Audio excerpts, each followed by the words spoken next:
Last night, Friday Night Smackdown took place in Madison Square Garden, which, if you guys don't know, is pretty much the home of WWE. But a masterclass was put on. Paul Heyman is literally a master at what he does, and in today's video, we're going to be talking about it 1000%. Solo Sikoa, Tama Tonga, Tonga Loa, Jacob Fatu, Paul Heyman, the Bloodline acknowledgement ceremony, what went down, what took place. We're going to talk about it all in today's video, and I'm really, really excited to go over this. Where's Roman Reigns? Where's Jimmy? What are the plans? All of that and more in today's video, guys, and I'm super, super excited to talk about it. Guys, my name is Billy TKO. If you are new here, definitely be sure to subscribe to the channel, but also be sure to like the video. When you guys do both of those, we get sent to a different stratosphere. You guys know the deal. It's just how it happens. Without further ado, let me shut up, let me stop talking. TikTok, Instagram, Discord, all those linked down in the description below. Let's go hop over into the video. Let's talk wrestling with Billy! Yo, what is going on, YouTube? Guys, last night, a legitimate masterclass took place. We had the Bloodline acknowledgement ceremony.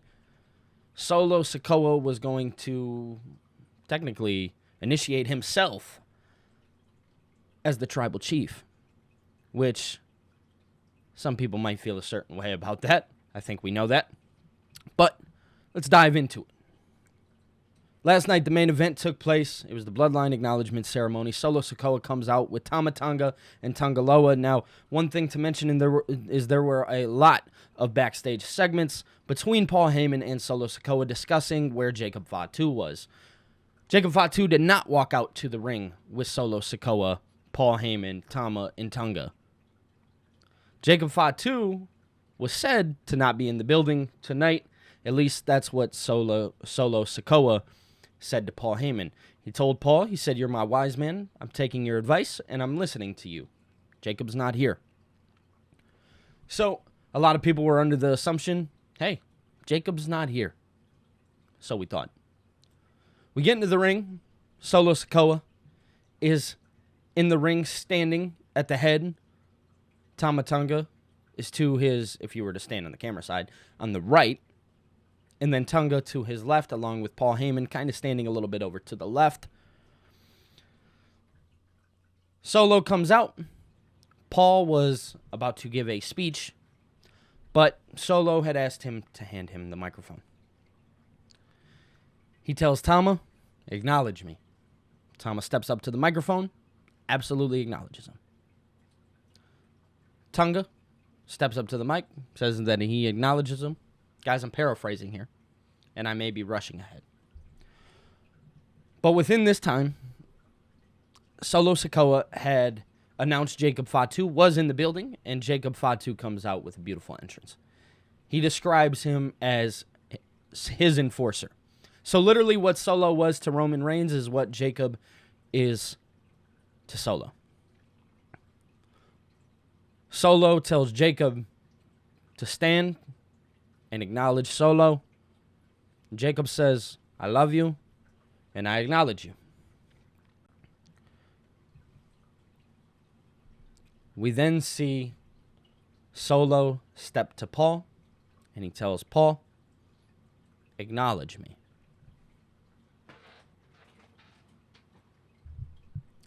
Paul, and I'm going to get sidetracked here for a minute because I need to discuss this. Paul's eyes were bloodshot. He looked tired. He looked more stressed. From my understanding, I think I seen on Twitter, could be wrong, he didn't sleep going into this segment because he wanted to sell it more.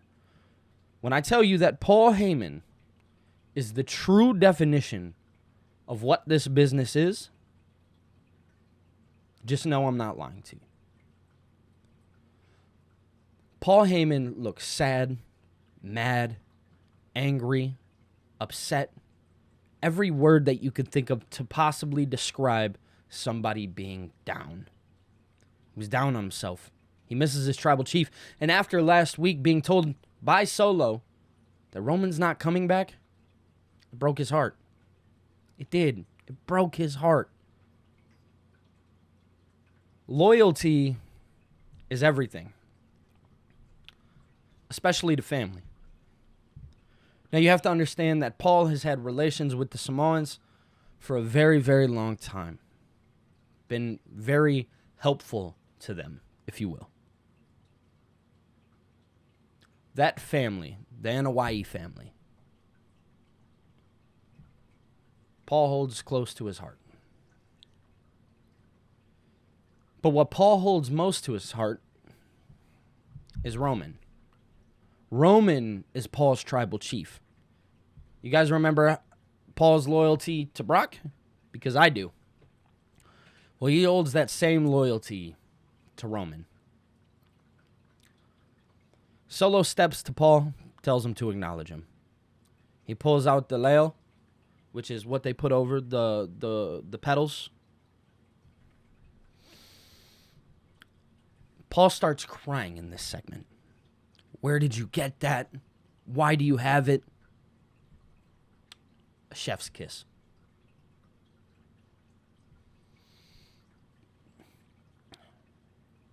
Paul takes the microphone. He tells Solo, I love you. And I acknowledge that you are not my tribal chief. Mic drop. Boom. Right there, Paul Heyman set up Roman Reigns to be the biggest babyface in the WWE. Coming out of WrestleMania 40, we thought Roman's story had been finished, but apparently his story was just beginning. See, that belt was only a piece of Roman's story, which is crazy to think about, considering how long he had that belt. Solo hit Paul with a Samoan spike. Jacob Fatu hopped up on the top rope, hit Paul with a headbutt. They go onto the ring, outside of the ring.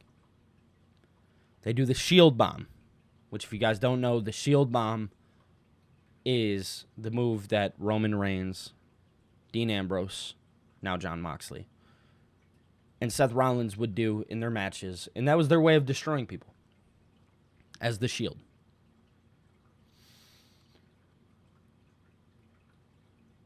Roman is going to come back and have to make amends with a lot of people.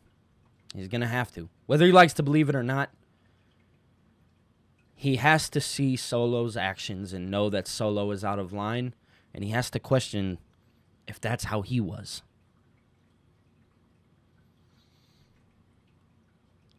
Paul Heyman, at 58 years old, took bumps in a professional wrestling ring. I think that needs to be talked about. Absolutely outstanding. You love to see it. But what we've done is we've set up Solo Sikoa and his bloodline. The next part of the story, getting Solo to SummerSlam, bringing back Roman, and fixing Roman's bloodline. Roman, Jimmy, Jay, Sami Zayn, the honorary Uce. Feeling a little Uce. Feeling a little Uce. It's only a matter of time, because I do believe that that'll be a match at Survivor Series War Games going into the later months of 2024. Paul Heyman did something that for many years nobody was ever able to do. Make Roman Reigns a good guy. See, for many years, if you were to ask me 5 years ago, is Roman Reigns a good guy? No, he sucks. He's horrible. He's being shoved down our throats. To ask me 5 years later, Roman's about to be the top babyface in that company. Because what you've now done is you've attached emotion to Roman. See, the old administration didn't necessarily understand that going into the later years. Roman now has emotion put behind him, and is somebody that we want to get behind. Somebody is trying to put a riff in the family, that being Solo Sikoa. Nobody likes when that weird person steps into the family and then tries to cause a riff. We don't want that.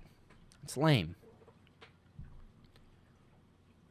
So Roman is going to be your ultimate good guy. You're going to see him back with Jimmy and Jay. How will we do that? We'll discuss that in a later video. But right now, Solo Sikoa is the head of the table. It's the fact. He's been acknowledged by the family. Because yes, Tama, Tonga, and Jacob are all a part of the family. WWE is putting on a complete masterclass, but more importantly, Paul Heyman is the one who is selling the masterclass.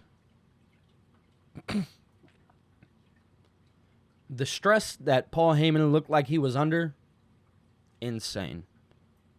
Thankful to have seen it. And everybody is coming out of this looking like a star. I think that's so important to talk about. Especially knowing the things with Jacob Fatu being present in this. You know what you're going to get out of that guy. Tama and Tonga, you have a great tag team. There's just so many things that can be done here. Them versus the Usos is going to feed generations. Just amazing to see. But I am interested on your guys' thoughts. What do you think is going to happen in this Bloodline story? How do we get to where we're going in the Bloodline story, I guess, more or less? How do you guys see this playing out? How do you see this story ending? I want to get your guys' thoughts down below. I also want to get your guys' thoughts on Paul Heyman because I am genuinely interested. A masterclass, man. An absolute masterclass.